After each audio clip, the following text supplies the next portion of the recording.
Salam hörmətli izləyicilər, hər vaxtınız xeyir. Bugün sertifikasiya üzrə bir neçə nümunə sualın izahı ilə tanış olacağıq. Bu sualların PDF versiyasını Telegram qrupumuzdan yükləyə bilərsiniz. Birinci sual, uyğunluğu müəyyən edin. Burada doğru yazılmış sütunun altından doğru fikirləri, yanlış yazılmış sütunun altından isə yanlış fikirləri götürmək lazımdır.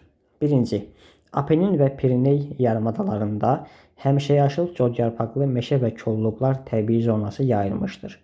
Bu doğru fikirdir. Götürürük. 2. Tasmaniya və Şri-Lanka adalarında eyni iqlim qurşağı formalaşmışdır. Şri-Lanka adasında ekvatorial və subekvatorial iqlim qurşaqları, Tasmaniya adasında isə subtropik və mülayim iqlim qurşaqları yerləşir. Bu yanlışdır. 3. Florida və Yucatan yarımadaları həm tropik işıqlanma, həm də tropik iqlim qurşağında yerləşir. Florida yarımadasının cənub hissəsi tropik iqlim qurşağında, Yucatan yarımadası bütövlükdə tropik iqlim qurşağında yerləşir. Ancaq Florida yarımadası mülayim işıqlanma qurşağında, Yucatan yarımadası isə tropik işıqlanma qurşağında yerləşir. Bu fikir yanlışdır. Biz götürəcəyik. 4-cü, Sumatra və Kalimantan adaları eyni iqlim qurşağında yerləşdikləri üçün ərazilərində eyni təbii zona formalaşmışdır. Bu doğru fikirdir. Yanlış sütunda verildiyinə görə biz bu cavabı götürmürük. Doğru cavab Y variantı 1-3. İkinci sual. A çayının düşməsi 4500 metr, uzunluğu 1250 kilometrdir.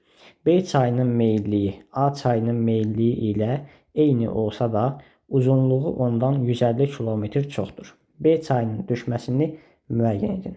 İlk öncə A çayının meyilliyini müəyyənləşdirək. Bunun üçün meyilliyin düsturunu göstərək. Meyillik bərabərdir düşmə bölünsün uzunluq. Yəni çayın düşməsinin onun uzunluğuna olan nisbəti meyilliyə bərabərdir. Bərabərdir. Düşməsi 4500 metrdir. Uzunluğu isə 1250 kilometrdir. Bölsək bir-birinə alacağıq 3,6 metr bölünsün kilometr. Bu A çayının meyilliyidir. Bizə deyilir ki, B çayının meyilliyi də A çayının meyilliyi ilə eynidir. Ancaq uzunluğu A çayından 150 kilometr çoxdur.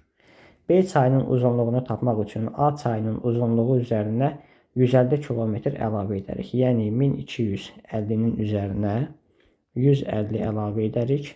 Olacaq 1400 kilometr. Bu B çayının uzunluğudur. B çayının meyilliyi də A-nın meyilliyinə bərabərdir. Yəni 3,6-ya bərabərdir. Biz buradan verilənləri düsturda yerinə yazıb B çayının düşməsini müəyyənləşdirə bilərik. O zaman B çayının meyilliyi 3,6 bərabərdir.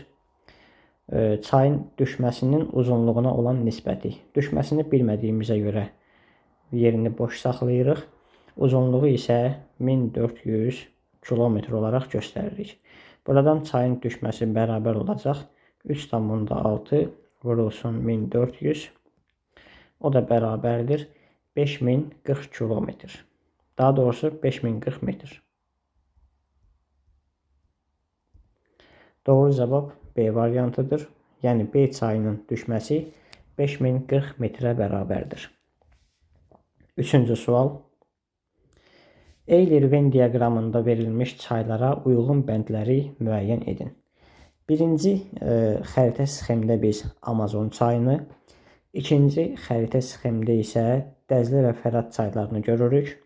Dəzlə və Fərat çayları Mesopotamiya ovalığı ərazisində birləşərək Şəddül-Ərəb çayını əmələ gətirirlər. Eyni zamanda Amazon çayı Atlantik okeanı hövzəsinə, Dəzlə və Fərat çayları isə İran körfəzinə tökülərək Hind okeanı hövzəsinə aid olur. Verilənləri diaqrama görə uyğunlaşdıraq. Birinci, yerləşdiyi düzənliyin səthi akkumulyasiya nəticəsində hamarlanmışdır. Akkumulyasiya nəticəsində hamarlanmış düzənliklər ovalıqlara uyğundur. Həm Amazon çayı, həm də Dəzlə və Fərat çayları ovalıqlardan keçir. Belə ki, Amazon çayı Amazon ovalığından, Dəzlə və Fərat çayları isə Mesopotamiya obalığından keçir. 1. Hər iki çayın ortaq cəhətidir. Üçüncü hissəyə aid olacaq. 2. Su toplayıcı hövzəsində kimyəvi aşınma intensiv gedir. Kimyəvi aşınmanın intensiv olması üçün ərazi rütubətli olmalıdır. Dəzlə və Fərat çaylarının hövzəsi tropik və subtropik iqlim qurşaqlarının ərazisində yerləşir. Ancaq Amazon çayının hövzəsi ekvatorial və qismən də subekvatorial iqlim qurşağında yerləşir. Buna görə də ərazisi rütubətlidir və kimyəvi aşınma intensiv gedir. İkinci cavab variantı Amazon çayına aid olacaq. 3. Gondwana və Lavrasiya qurularının arasında əyilmə zonasındadır. Amazon çayının yerləşdiyi materik Cənubi Amerika materiki bütövlükdə Gondwana qurusuna aiddir. Ancaq Dəzlə və Fərat çaylarının yerləşdiyi ərazi Lavrasiya və Gondwana qurularının toqquşma zonasında, əyilmə zonasında yerləşir. Belə ki, Avrasiya materiki Lavrasiya qurusunun, Ərəbistan yarımadası isə geoloji keçmişdə Gondwana qurusunun tərkib hissəsi olmuşdur. 3. Aid olacaq Dəzlə və Fərat çaylarına, yəni diaqramın ikinci hissəsinə. 4. Yüksək təzyiq sahəsində yerləşən mənsəbində havanın enən hərəkəti müşahidə olunur. Amazon çayının mənsəbi ekvatorial iqlim qurşağının ərazisində alçaq təzyiq qurşağında yerləşir. Ancaq Dəzlə və Fərat çaylarının mənsəbi İran körfəzidir. Bura tropik iqlim qurşağında yüksək təzyiq zonasında yerləşir. Yəni havanın enən hərəkəti müşahidə olunur. 4 aid olacaq Dəzlə və Fərat çaylarına. 5. Axını boyunca bir işıqlanma qurşağında yerləşir. Nə Amazon çayını, nə də Dəzlə və Fərat çaylarını tropik və yaxud da qütb dairələri kəsmədiyinə görə onların hər ikisi bir işıqlanma qurşağında yerləşirlər. Yəni 5-ci cavab variantı bu çayların ortaq cəhətidir. 3-ə 5 aiddir. 6. Mərkəzi Afrikada müşahidə olunan təbii şərait formalaşmışdır. Mərkəzi Afrika ekvatorial iqlim qurşağında yerləşir. Burada il boyu isti və rütubətli təbii şərait formalaşır. Eləcə də Amazon çayı da ekvatorial iqlim qurşağından keçir və burada il boyu isti və rütubətli hava şəraiti formalaşmışdır. Deməli, 6-cı cavab 1-ci çaya, yəni Amazon çayına aid olar. 1-ə 2, 6, 2-yə 3, 4, 3-ə 1, 5. Doğru cavab C variantıdır. 4-cü suala baxaq. A təbii zonasına Antarktidadan başqa bütün materiklərdə rast gəlinir. Bu təbii zona Günəşin zenit vəziyyətinin dəyişməsi ilə əlaqədar olaraq yayda yüksək təzyiq, qışda alçaq təzyiq sahəsindən gələn hava kütlələrinin təsirinə məruz qalır. Afrika materikinin həm şimalında, həm də cənubunda formalaşan A təbii zonasının xüsusiyyətlərini müəyyən edin. Yayda yüksək, qışda isə alçaq təzyiq sahəsinin təsirinə məruz qalan iqlim qurşağı yalnız subtropik iqlim qurşağıdır. Afrika materikinin həm şimalında, həm də cənubunda rast gəlinən təbii zona isə Aralıq dənizi iqlim vilayətində yerləşən codyarpaqlı meşə və kolluqlar təbii zonasıdır. Yəni biz bu sualda codyarpaqlı meşə və kolluqlar təbii zonasına aid olan xüsusiyyətləri seçməliyik. 1. Təbii şəraitlə əlaqədar olaraq Çili və Cənubi Afrika Respublikasının ərazisində formalaşıb. Bu doğru fikirdir. 2. Bu təbii zonada materiklərin ucqar cənub nöqtəsi yerləşmir. Əksinə yerləşir. Elə indicə qeyd etdik ki, Afrika materikinin həm də cənubunda bu təbii zona formalaşır. Yəni materikin cənub ucqar nöqtəsi olan İynəburnu Aralıq dənizi iqlim vilayətində codyarpaqlı meşə və kolluqlar təbii zonasında formalaşır. Daha doğrusu yerləşir. 2 yanlışdır. 3. Aid olduğu iqlim qurşağının şərqində şimal və cənub yarımkürələri üzrə müxtəlif iqlim vilayəti formalaşır. Bu doğru fikirdir. Codyarpaqlı meşə və kolluqların aid olduğu iqlim qurşağı subtropik iqlim qurşağıdır. Şimal yarımkürəsində subtropik iqlim qurşağında materiklərin şərqində subtropikin muson tipi, cənub yarımkürəsində isə subtropikin bərabər rütubətli tipi formalaşmışdır. Yəni fərqli iqlim vilayətləri formalaşır. 3 doğrudur. 4. Mülayim hava kütlələrinin hakim olduğu fəsildə irriqasiya əkinçiliyi inkişaf etmişdir.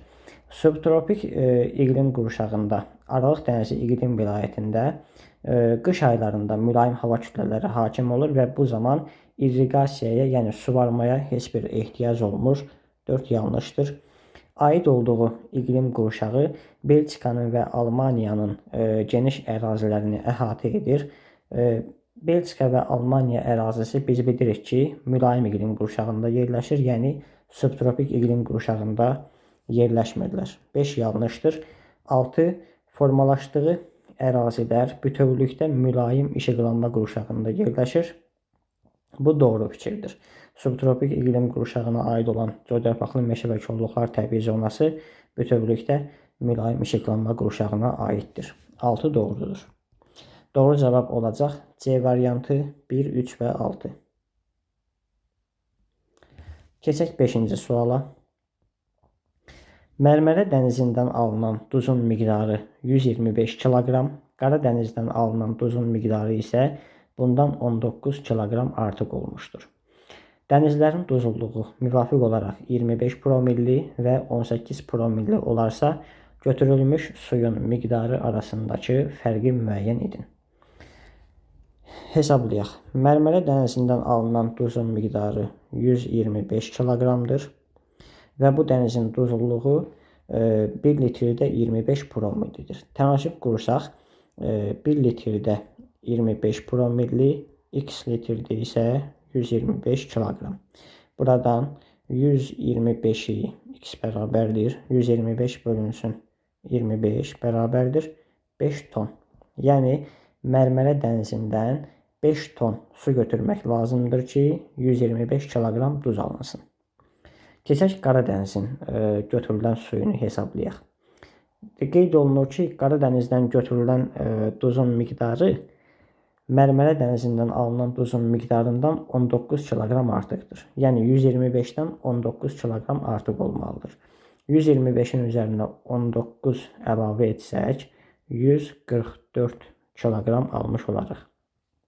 Eyni zamanda biz Qara dənizdən götürülən suyun miqdarını tapmaq üçün bu dəfə 144-ü 18-ə bölməliyik. Bu bərabər olacaq 8 tona. Yəni, Qara dənizdən də 144 kiloqram duz əldə etmək üçün 8 ton su götürmək lazımdır. Bizdən götürülmüş sular arasındakı fərqi istəyir. 8-dən 5 çıxsaq qalacaq 3 ton. Doğru cavab B variantıdır. 6-cı sual. Cədvələ əsasən uyğunluğu müəyyən edin. Altiplano yaylası ilə Kalahari platosunun fərqli xüsusiyyətlərini müəyyənləşdirəcəyik. Daha sonra Padan ovalığı ilə Nallar boru düzənliyinin oxşar xüsusiyyətlərini müəyyənləşdirmək lazımdır. Altiplano yaylası Cənubi Amerikada Ant dağlarında təxminən 20 dərəcə cənub enliyin ətrafında yüksək dağlıq ərazidə yerləşir. Kalahari platosu isə Afrika materikinin cənubunda cənub tropik xəttinin yaxınlığında yerləşir. Fərqli xüsusiyyətlərə baxaq. 1. Yerləşdiyi dağlıq qurşaqda fəaliyyətdə olan vulkanlara rast gəlinir. Bu altiplano üçün doğrudur, ancaq Kalahari üçün doğru deyil. Yəni bu fərqli xüsusiyyətdir. 1 götürərik. 2. Ərazisi litosfer tavalarının toqquşma zonasına uyğun gəlir. Altiplano üçün bu doğrudur, Kalahari üçün doğru deyil. Çünki Altiplanonun yerləşdiyi Ant dağları Cənubi Amerika litosfer tavası ilə Nazca litosfer tavasının toqquşma zonasındadır. 2 fərqli xüsusiyyətdir. 3. Havanın enən hərəkəti baş verir. Qeyd olunan ərazilərin hər ikisi tropik iqlim qurşağında yerləşdiklərinə görə orada havanın enən hərəkəti baş verir və yüksək təzyiq sahəsi formalaşır. Bu oxşar xüsusiyyətdir. 3-ü götürmürük.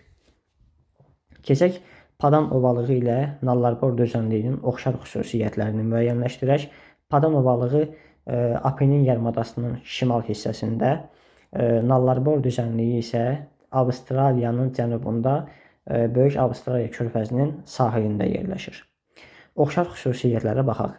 Həm tropik, həm də mülayim hava kütlələrinin təsirinə məruz qalırlar. Bu oxşar xüsusiyyətdir, çünki həm Padan ovalığı, həm də Nallar-Bor düzənliyi subtropik iqlim qurşağında yerləşir və onlar yayda tropik, qışda isə mülayim hava kütlələrinin təsirinə məruz qalırlar. 4 doğrudur, götürürük. Torpaq örtüyü humusla zəngindir. Bunu biz Nallar-Bor düzənliyi üçün söyləyə bilmərik. Orada humusun miqdarı zəngin deyil, azdır. 5 yanlışdır. 6. Aid olduğu materikin ərazisində subtropik iqlim qurşağının bütün vilayətlərinə rast gəlinir. Padan ovalığı Avrasiya materikində yerləşir. Bu materikin ərazisində subtropik iqlim qurşağının bərabər rütubətlənmə tipi yoxdur. Nallar-Bor düzənliyi Avstraliya materikinə aiddir və burada da subtropik iqlim qurşağı daxilində subtropik musson tipə rast gəlinmir. O cəhətdən 6-cı fikir oxşar xüsusiyyət deyil. Sualın doğru cavabı 1, 2 və 4 B variantıdır. Növbəti suala baxaq. Xəritə sxemə əsasən doğru xüsusiyyətləri müəyyən edin. Xəritə sxemdə 4 dənə çay verilib. Onlara aid olan xüsusiyyətləri müəyyənləşdirməliyik. Birinci çay Yansız çayı, ikinci çay Ob çayı, üçüncü Mississippi çayı, dördüncü isə Parana çayıdır. A variantı. Birinci çayın düşmə kəmiyyəti digər çaylara nisbətən çox azdır. Yansız çayı Tibet dağlıq yaylasından başlayır, yəni yüksək dağlıq ərazidən başlayır, okean səviyyəsində mənsəbinə tökülür və bu çay üçün biz düşmə kəmiyyətinin az olduğunu söyləyə bilmərik. Bu yanlış fikirdir. B variantı. İkinci çay dördüncü çaydan fərqli olaraq iki işıqlanma qurşağında yerləşir. İkinci çay Ob çayıdır. Gördüyünüz kimi Ob çayını şimal qütb dairəsi kəsir. Yəni Ob çayı iki işıqlanma qurşağında yerləşir. Dördüncü çay isə Parana çayıdır. Onu da cənub tropik xətti kəsir və Parana çayı beləcə həm tropik, həm də cənub mülayim işıqlanma qurşağında yerləşir. Yəni iki işıqlanma qurşağında yerləşmiş olur.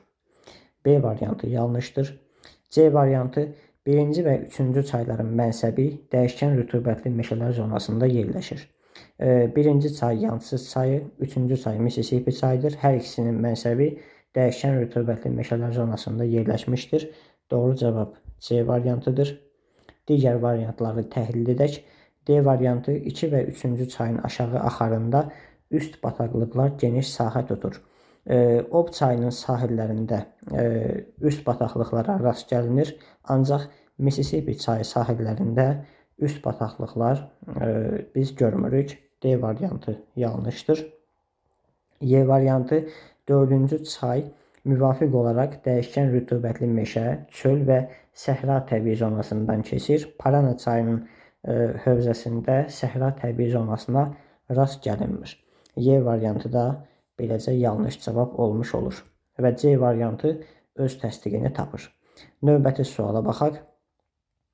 Ərazisi daxilində səpələnən radiasiyanın iyun-avqust aylarında üstün olduğu təbii zonaları müəyyən edin.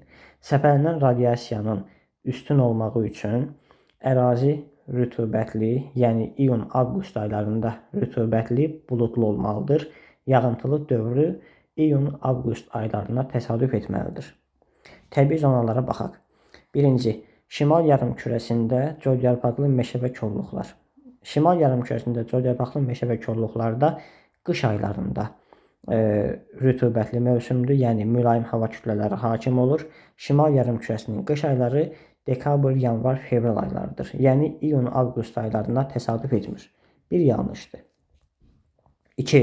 Cənub yarımkürəsində colyarpaqlı meşə və kolluqlar. Cənub yarımkürəsində colyarpaqlı meşə və kolluqlar yenə də qış aylarında rütubətli olur, ancaq cənub yarımkürəsinin ayları, qış ayları bizdən fərqli olaraq iyun-avqust aylarına təsadüf edir. Ona görə də cənub yarımkürəsində colyarpaqlı meşə və kolluqlarda iyun-avqust aylarında rütubətli mövsümdür və səpələnən radiasiya üstün olur. 2 doğrudur. 3. Şimal yarımkürəsində savanna və seyrək meşələr. Savanna və seyrək meşələrdə yay aylarında rütubətli mövsümdür, yəni ekvatorial hava kütlələri hakim olur. Bu zaman səpələnən radiasiya üstün olacaq və şimal yarımkürəsində rütubətli mövsüm iyun-avqust aylarına təsadüf edir. 3 də doğrudur. 4. Cənub yarımkürəsində savanna və seyrək meşələr yay aylarında yenə də rütubətlidir. Ancaq cənub yarımkürəsinin yay ayları iyun-avqust ayları yox, dekabr, yanvar, fevral aylarına təsadüf edir. O səbəbdən 4 də yanlışdır. Sualın doğru cavabı C variantı 2-3 olar. Sonuncu suala baxaq. Ətəyi okean səviyyəsində yerləşən A dağının şimal yamacında qar xətti 2700 metrdən keçir. Bu dağın cənub ətəyində havanın maksimum temperaturu 19,5 dərəcə müşahidə olunmuşdur. Verilənlərə əsasən dağın cənub yamacında qar xəttinin hündürlüyünü və şimal yamacında dağın ətəyində havanın temperaturunu müəyyən edin. Dağın şəklini göstərək ilk öncə. Burada A dağının şimal yamacında qar xətti. Bura olsun şimal yamacı, bura olsun cənub yamacı. Şimal yamacda qar xətti 2700 metrdən keçir. Burada olacaq əlbəttə ki 0 dərəcə temperatur, yəni qar xətti 0 dərəcə temperaturlu yerdən keçir və hündürlük də 2700 metr. Cənub ətəyində isə havanın maksimum temperaturu 19,5 dərəcədir. Bura yazırıq 19,5 dərəcə və dağın ətəyi okean səviyyəsində yerləşir. Yəni bura 0 metr hündürlüyə bərabərdir. Bizdə deyir ki, dağın cənub yamacında qar xəttinin hündürlüyünü hesablayın. Cənub yamacda qar xəttinin hündürlüyünü tapmaq üçün biz cənub yamacda temperaturun 0-a bərabər olduğu hissəni, hündürlüyü tapmalıyıq. 0 dərəcə ilə 19,5 dərəcə arasında yenə də 19,5 dərəcə fərq var. Tənasüb qurarıq. 1 kilometrdə temperatur 6 dərəcə dəyişir. O zaman x kilometrdə 19,5 dərəcə dəyişməlidir. Buradan x bərabərdir 19,5 bölünsün 6. O da bərabər olacaq 3,25 kilometr. Bu isə 3250 metr deməkdir. Yəni dağın cənub yamacında qar xəttinin hündürlüyü 3250 metrə bərabərdir. İndi şimal yamacına baxaq. Deyilir ki, şimal yamacında dağın ətəyində havanın temperaturunu müəyyən edin. Yəni 0 metr hündürlükdə temperaturu müəyyənləşdirək. Yenə də tənasüb qurarıq. 1 kilometrdə temperatur 6 dərəcə dəyişir. 2700 metrdə isə x dərəcə dəyişər. Kilometrlə ifadə etsək 2,7 kilometrdə x dərəcə. Buradan x bərabərdir 2,7 vurulsun 6. O da bərabər olacaq 16,2 dərəcə. Yəni şimal yamacda dağın ətəyində temperatur 16,2 dərəcəyə bərabərdir. Sualın doğru cavabı A variantıdır. Sualların izahı bu qədər. Sağ olun. Diqqətiniz üçün hər birinizə təşəkkür edirəm. Növbəti dərslərimizdə görüşənədək.